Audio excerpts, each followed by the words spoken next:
Membuat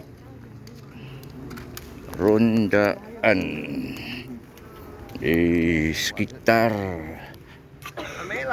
dataran rindu alam, beralamat di Persiaran Putrajaya. Tinjau mana tahu ada masalah sampingan yang berlaku. Makanya di sekitar sinilah aku diletakkan untuk berkhidmat sebagai pagat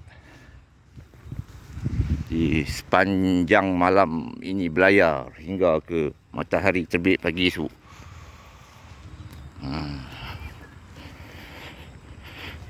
Nama sini Gua Cendrawasih. Tapi kalau sebut Gua Cendrawasih orang tak tahu.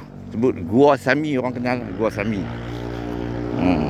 Walaupun dah ditukar nama ke Gua Cendrawasih. Sejarahnya Gua Sami ni sebenarnya dulu Sami Buddha, tempat mereka berlindung di sini, Gua Sami ni. Gua Sami sebelum dijadikan tempat rekreasi, sekarang dah ditukar nama Gua Cendrawasih. Siapa yang nak datang berekreasi di sini boleh. Gua Sami, dalam tak tahu apa dah. Malam nanti macam-macam bunyi lah ada sini.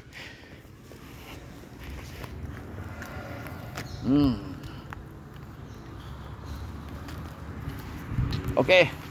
Assalamualaikum. Salam sejahtera.